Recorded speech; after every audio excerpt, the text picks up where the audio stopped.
I'm surprised no one ever came out with a competing system to Windows called Doors. Yeah, that's a good one, dude. We can still do it. But before we can get to that, we have to learn where the culture of terrorism came from. Was it the Palestinians? Did they go to Europe and commit a bunch of terrorist acts? And then these Polish guys are like, let's go down and get them where they are. We got to get them there before they come up here and get. Like, how did that all work?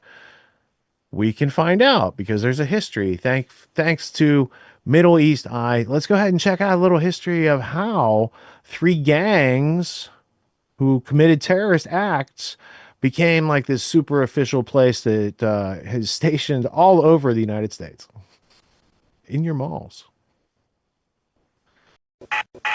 The Israeli Defense Force, Israel's well-funded and high-tech army, is the most moral army in the world. That is, if you believe the branding. צה"ל הוא הצבא המוסרי ביותר בעולם. The most moral army in the world. IDF is a moral army. The most moral. The IDF does more to safeguard the rights of civilians than any other army in the history of warfare. But apart from the allegations of war crimes in Gaza, the attempts to paint it as an animal-friendly, queer-friendly, religiously tolerant military institution, the history of the IDF says more about it than its social media image. Before the formation of the State of Israel in 1948, and before there was an Israeli army, there were three underground Zionist militias: the Haganah, the Irgun, and the Lehi. They were comprised of mainly Jewish migrants to the British Mandate of Palestine, with the aim of helping usher in the Jewish state by any means necessary.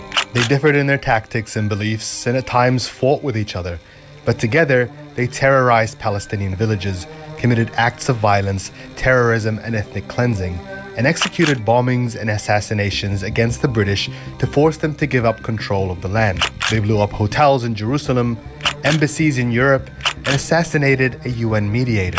All of this happened before 1948, because after Israel was officiated as a state, these three groups would be brought together to create the IDF, and their militia leaders would go on to form Israel's government, become politicians, ambassadors, and prime ministers. Or as we like to call him, Benny from Philadelphia. You know, next time you guys see Bibi, ask him if he likes Geno's or Pat's as cheesesteaks. Which one's better?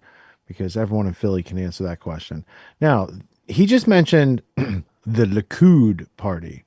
Now, if you don't know about the Likud party and you've never been there, the Likud party was this party. Diddy's no, that's a different story. Hold on, Likud. Oh, here we go. State of Israel, Zhabatinsky, Zionism, Likud party, Bibi Netanyahu, neocons. Oh, that's interesting. So there's people like Leo Strauss that promoted Likudnik type policies, and then that trickled down to an American foreign policy. You might have heard about it in the 21st century. The neocons, you know, the people who said that they needed a new Pearl Harbor right before 9/11, and then it magically happened almost as if it was scripted.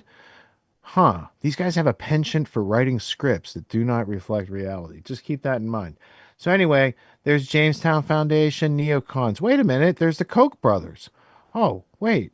These types of things might start. Oh, there's think tanks, and there's CIA, and there's these Heritage Foundation. Oh my goodness. If you've been paying attention, you might be getting to near a point, but you haven't noticed yet, and you've probably still never been there.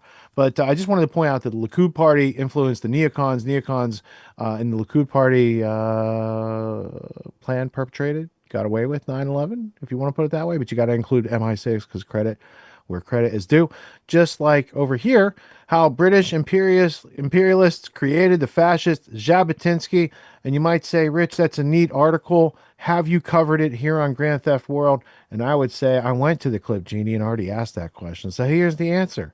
Here's the episodes. Let me put my spectacles on and read some titles for you. How Zionists changed their names to hide European heritage. That's a clip from this show. Gaslighting detectors for October 7th claims. That's interesting. Grand Theft World Podcast 179, Exigent Circumstances, also mentions this document. And Genocide on Trial. Very fascinating episode. But even way back, it looks like in, let's see, episode 11 of this podcast. Look, fascist Jabotinsky. So it's not the first time we mention it, and we have gone into depth. And this does pertain to the roundtable group of Cecil Rhodes and they, them, those who are using Freemasonic symbols and secret societies and a little mystery school. Israel. Is that like Isis, Ra, and El? I'm asking for a friend because these are questions that are just asked out there. I don't know. Was it on Reddit? Maybe that's where I read it. I've never been to Reddit, but I've heard it's a place that exists for people of that aptitude. All right. So, gentlemen, did you learn anything about the IDF that was not taught to you in school? I mean, that's like drinking from a water hose there. It's like, yeah, man. I mean, it's starting to all to come together. Like so many of these different topics, so many of these different names, they come up a lot on the show, but that was interesting to see that intersection and how they all kind of interact with each other. So there's Yeah. a picture forming in my mind. It's starting to, the synapses are starting to, A bunch of guys from like 100-mile radius in Eastern Europe change their names, work with the Nazis, move people to Palestine. Like that's a whole interesting piece of history there that is usually not weighed on the scale when people talk about October 7th and do you renounce Hamas? What do you think, Paul? Well, I mean, you have to start every statement by renouncing Hamas just to make sure people know that you're not a sympathizer, of course. It's very, very important. Because if you were a sympathizer, you'd be a terrorist. Well, and that's the slippery slope, right? Whenever you're using logical fallacies, trying to throw someone on a bandwagon or toss out a few red herrings, it's you can get a pretty good exercise in logical fallacies by just studying these propagandistic tactics. And it is interesting that the people who thirst for power will transform their more terroristic or violent ambitions in the 40s, 50s, and 60s. And instead of doing it themselves, they just try and get into positions of power where they can send other people to go commit the same violence. And so it just, ultimately reminds me of Starship Troopers when the teacher's talking about, force is the ultimate power in the world and it's only achieved through violence, and that's a strictly fascistic ideology. Might It's a makes bunch of right. sticks bundled with an axe. Just in case you don't get the stick, you get the axe. It's not the carrot or the stick, it's the stick or the axe. They might have an axe to grind. All right, so there's a quote, since you're throwing out movie lines, there's a quote in the movie The American President, and there's the Michael J. Fox character, and there's the Martin Sheen character. And the Michael J. Fox character is like, the people are so thirsty, they're willing to drink sand. And then the Martin Sheen character says, like, Lewis, the reason they drink the sand is because they don't know the difference. I was like, wow.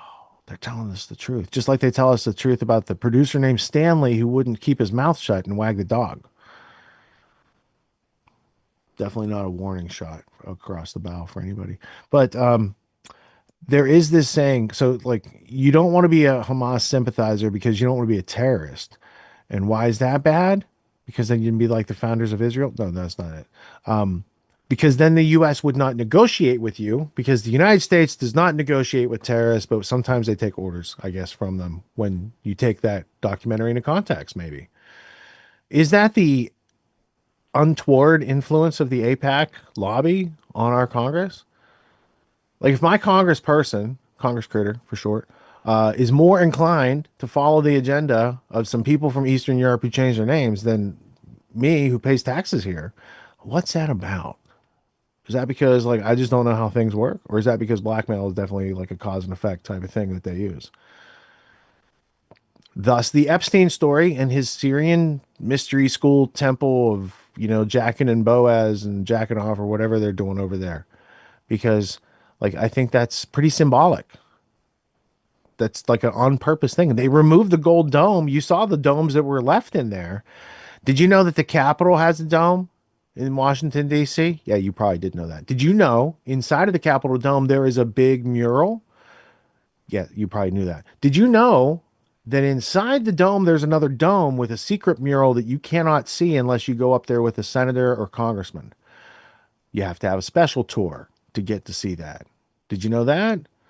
There might even be pictures in this day and age of that being on Google. Somebody might have snapped some shots, right? It's not unlike the apotheosis or the becoming of God for George Washington. What is that, a Freemasonic painting? Who else's name means apotheosis? Was that Milanowski, did he change his name to like becoming God or something like that? God on the Hill. Seems like a Freemasonic mystery school. Like, have you read these lexicons and dictionaries that they got going on? There's a lot of ancient history that we're not taught about that's all being represented in their symbols and tracing boards and stuff like that. And who created that? Well, if you read books by women, even though you've never been there, you could read Jessica Harlan Jacobs' Builders of Empire. And she's got this curious map going on. It's like, here's where they set up all the Freemasonic, lodges. And then 100 years later, here's all the British colonies around the world. And they just happen to be like in places that the lodges were set up. Almost as if the empire was colonizing the world. What was Jabotinsky trying to figure out? How to colonize people? That's why the British found him so useful, because they're like, dude, we're working on that too. Let's work together. We're colonizing. In fact, what was that book by Hebrew University Rand Aronson called? I think it's called Rothschild Colonization in Palestine. Colonization, but they're not colonizing. And there's definitely no such place as Palestine. That's a myth if you watch mainstream media. And if you're a Congress critter, they probably all think that's a myth. Or if they go to church, Christian Zionism, they'll tell you, oh, that's not what's going on. But what you're telling me is real? Okay. Oh, wait, I made a pun there about Israel. It's got, it's a synchronicity situation. This Jabotinsky, British intelligence, Cecil Rhodes. I mean, literally. Balfour Declaration, Leo Amory, Cecil Rhodes, Lord Milner, British Empire. Like, Jerusalem. What does this have to do with Jerusalem and rebuilding temples? Again, you're not going to get it by looking at just one group's agenda. This is multi-generational groups getting together with an agenda that you just got born into this place and you're not read into. As Carlin said, it's a big club and you're not in it. Or, as you'll hear Matt Kim talk about, it's a big club, and if you don't know about it, I guess you didn't pay the dues. There's some sort of they're using hence. I do not condone what they do in their video, but I will show it to you because I thought it was interesting. That's how that's going to go. Do you guys have any comments on the Jabotinsky and the founders of terrorism and blaming terrorism on other people? Like, if there's a master race going on, do you think that was just Tiny Mustache Man going on like over there? Right? Even the Zionists are like, we don't want these people to move to Israel. Can you do something with these guys? What are we going to do? That went on. You just heard about how they worked. Stern Gang and Likud, and what was the other one? Haganah, and there's that other, I forget the name, because I know the slang names for some of these groups that they used, but Stern Gang, I think, was official on their motorcycle jackets. It sort of sounds to me like gangsters have always existed, but what changed is about 120, 130 years ago, they developed a new technique called public relations, whereby they take off the terrorist outfit or the gangster outfit and they put on a business suit, and they get lots of positive articles written about them, and they exercise this narrative scrubbing that essentially sets up an idea of who these people really are in people's minds. They write history books. They make movies like The Godfather, which might portray Italians as doing things that they weren't necessarily the inspirers. It's like donator. It's like I don't know how to do that word, and I speak English for a first language. So, but Edward Bernays, right? Great example of somebody who just recognized and developed these techniques. He noticed certain things about human psychology, and might have been family members with Sigmund Freud. So he was one of the original noticers, is what I'm hearing. Correct. But from that, they were able to develop all these techniques. And once those techniques were married with gangsterism, then it made gangsterism into this quasi-legitimate belief system, really, whereby we go through the same cycle of abuse each time, the same empty promises each time, but there's always a collective scrubbing of the memory and a collective bastion of hopium that's given out.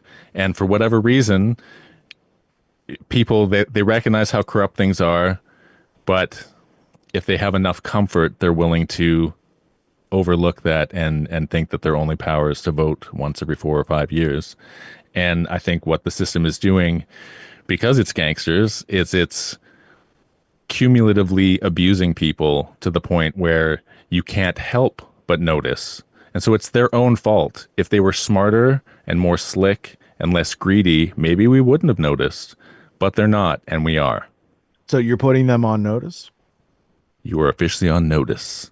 All right. So somewhere in the Matt Kim clips, I have to just fact check him, fact correct, so you don't get misinformed. I'm pretty sure it's him, or maybe it was one of the other, maybe it was a Jake Shields podcast where somebody was on there. But they made the accusation that there are no Jewish mafia movies. That all the movies portray Italian mafia, Sicilian mafia, but not the Jewish mafia, right? Almost as if the people who run Hollywood only want you to see these people over here doing the thing, but they're not doing the thing and they don't have a history of the thing. However, I wanted to point out, was it Sergio Leone? It was like 1983. They made Once Upon a Time in America, which is all about, it's a really long movie about the Jewish mafia in New York City. It's a fascinating movie. I've seen it many, many times. Robert De Niro plays one of the protagonists. There's other famous people in there too. But the point is that bit of American culture and history, which I find it to be substantial, relevant, and interesting. Right? I lived in New York for a long time. I didn't know all this history when I was living there. So I'm appreciative. Is that how you say the word? Appreciative of this perspective that is, given to us. It's a tidy little view through Hollywood's lens, and it doesn't show us anything that Orson Welles was blackmailing Hollywood producers about. Or was that Randolph Hearst? They both had the same ending. So I forget sometimes. It's like those movies with the templates that all get the happy ending or whatever. It's like one of those things, only it was the opposite of happy. It was more like a tragedy for those guys and their careers. But anyway, speaking of people who didn't kill their career yet, speaking about these things, we're going to see the Matt Kim, and whatever his co-host name is, the guy who goes, he does like the ASMR reactions, which is probably why they get more views in the show, unless we work that in on the soundboard, Scott, maybe? I guess dedicated we could ASMR just take his right? And when I'm saying something that sounds smart, you could just hit the button. And it'll go, been there. And then we'll say the word usury, and then we'll say some other words, and then we'll get lots of YouTube views and be perfectly publicly acceptable conversation at that point. I think that's the plan. Get it. Usury. There you go. If Q doesn't work for you, try the letters R, S, T, U, and V. Or even the whole alphabet. You work with a larger information set is what I'm telling you if you just stuck with Q. All right, they do mention that, and I was just poking fun because I think Melania is Q or Carmen Sandiego. I keep going back and forth which one she really is. But Trump could have a time machine, and he maybe is playing games. I don't know. It's all just Tesla technology. But before we get to questions about questioning and noticing the noticing, do you guys have any other clips that we need to work into tonight's show card? Oh, Scott, you have in the chat here, Israel has pursued the single most humane war. Israel has pursued the most humane warfare in Gaza. I can't even read. I stumbled across this really, earlier. Yeah. That clip that we were just playing, like, really reminded me of this. It's really just probably the most egregious thing I've ever heard Ben Shapiro say. So it looks like this, but Colby would have to show us how it sounds. Yeah. It's like a 45-second clip. I was just throwing it there just for. Oh, we got 45 seconds for. I mean, legal Zoom. Please use legal Zoom. They pay for this propaganda.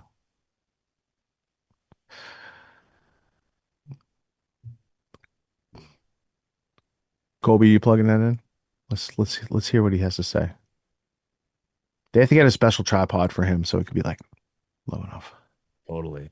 I don't know. I'm gonna try and find some good. They actually upgraded him to a standing desk, which is for the rest of us is just a desk. Yeah, there you go.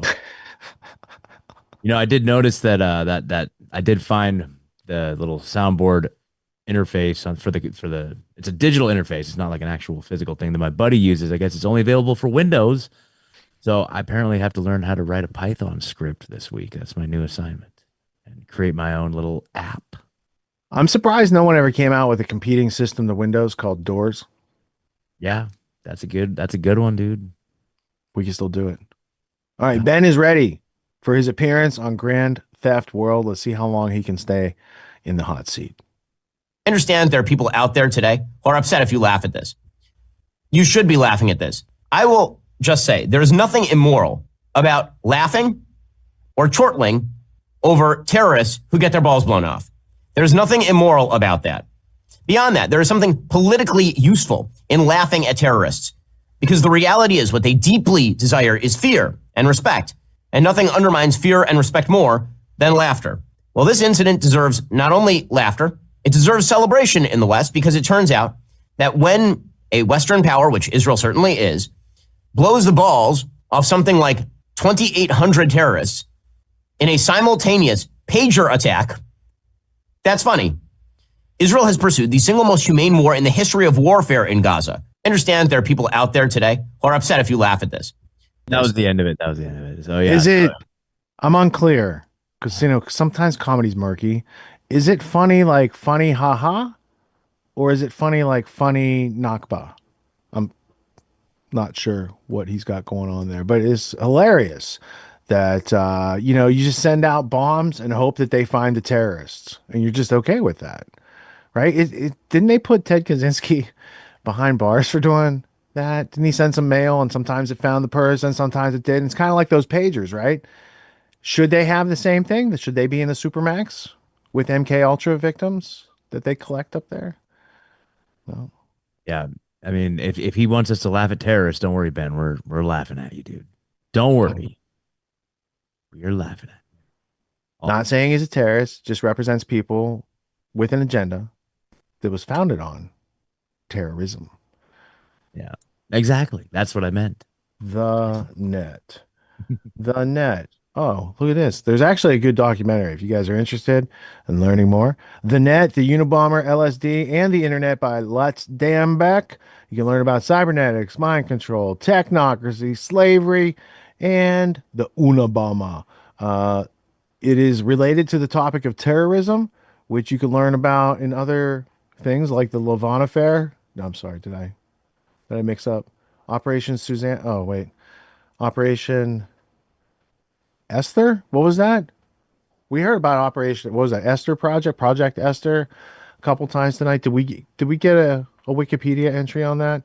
I'm pretty sure somewhere We around put it in here. the chat, but we didn't cover it. Here's Project Esther. And you might hear some things like Heritage Foundation in here. Don't worry about that. Project describes the pro-Palestinian groups as part of a Hamas support network. That's almost like an Al-Qaeda support network. Replace Al-Qaeda with Hamas and you understand the new war. Rockefeller Brothers Fund. George Soros. Right? When all the people from the last game are on the team, right? That's pretty concerning.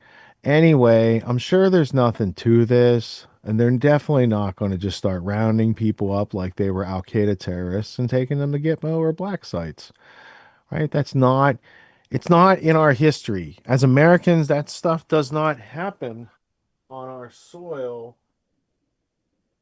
Logic. Now, what the hell is that? Oh, see, that was good. Cover me, Goose. I thought I had the... This isn't Grand Theft Auto, folks. This isn't a video game. If it was a video game, when I reach for a book, it would be there. But I have a report around here. It's published by this group called the CIA, or maybe it wasn't the CIA. It was about the CIA terrorizing and torturing people. It was a torture report, like Gonzalez torture report. It's a big, thick book. A lot of torture happened, apparently, and that happened this century. So maybe like they're not done doing that type of stuff. And while people are comfortable watching like Mr. Beast and all this other nonsense they're feeding you out there, too few people are getting in touch with like these people have an agenda and they keep moving the ball toward the goal line while they keep sending you to the the confessional or the confection stand, the concession stand where you make concessions. That's like negotiating with terrorists. So it all just comes back to like Irgun and Stern Gang as far as like you see in that conversation. Before we get to the noticing, thank you for bringing that Ben Shapiro clip to my attention. And if I have time this week, I'll find the clip of him saying, it's not a good look, because I would like to clip that and then put it with a whole bunch of stuff that's not a good look that you might have seen on shows like Middle East Eye or, Sabby Sabs or Katie Halper, or other people who are definitely not Hamas sympathizers or supporters. Like most of the anti-Zionist voices that I would cite happen to be Jewish. Most of the people who are being persecuted are Semites who are indigenous to that land and have closer blood and DNA to the people in the Bible than the people from Eastern Europe. And I know they don't like to talk about that. In fact, they make laws in Israel so you can't go 23andMe your way out of like your ignorance. There are reasons these things are going on, and they're not for the people in that country. They're not for the Palestinians. They're not for the Israelis. It's not for the Americans. There's a group of people that are against all of us in all the countries. Let's get on the same page and stop fighting amongst each other and start to realize like they, them, those are predators. And who do they prey on? The youngest, the oldest, and everyone fucking in between. So I'm not saying let's go pitchforks and torches, because that's not probably the best solution. They have nuclear weapons and all sorts of nasty biologicals. But I am saying learn to withdraw your consent at strategic times when they might be depending on you. That could be interesting. That could be asymmetrical, decentralized, and something they really can't effectively plan against with their robots. Right? I wrote down a phrase earlier tonight. It's called quadcopter machine guns. It's not the name of my new band. It's a thing we talked about earlier as killer robots. And then they're like, hey, they sent in a quadcopter with machine guns against the Palestinians. Don't let the whole world become Palestine, is what I'm saying. That's the gist. I felt I had to say something inspired by Theo Vaughn. But Theo, if you ever watched Grand Theft World and you went to Clip Genie, you'd see we have like 6 months of a free education of the highest class on this topic that will not lead to you engaging and supporting the murder and extermination of women and children. So, like, someone clip that and send it to Theo. Twice a year, I teach a course called Autonomy. It's a 12-week course. It teaches leadership, entrepreneur skills, executive skills, all these types of things that I saw were taken out of our education system in order to make the schooling or indoctrination system that we've all probably went through. And it has served us well enough to be interchangeable cogs in the machine of the globalists. But if we want a homestead, if we want write our own ticket, work from home job, work from anywhere type of situation, they're not exactly handing those out at the end of college. They give you a piece of paper and they're like, good luck. So reality is dropping us off here, but the demands of reality are up here. So I created Autonomy to help people close that gap for themselves so they can level up their skills to the demands of the situations that life is putting in front of us presently. Life's demands of intellect and understanding precision and complexity are ever increasing. The schooling didn't prepare us for it. The media is not going to do anything but reinforce what schooling prepared us for. And so we're going to have to take a leadership position and take steps off the beaten path to kind of blaze our own trail in life.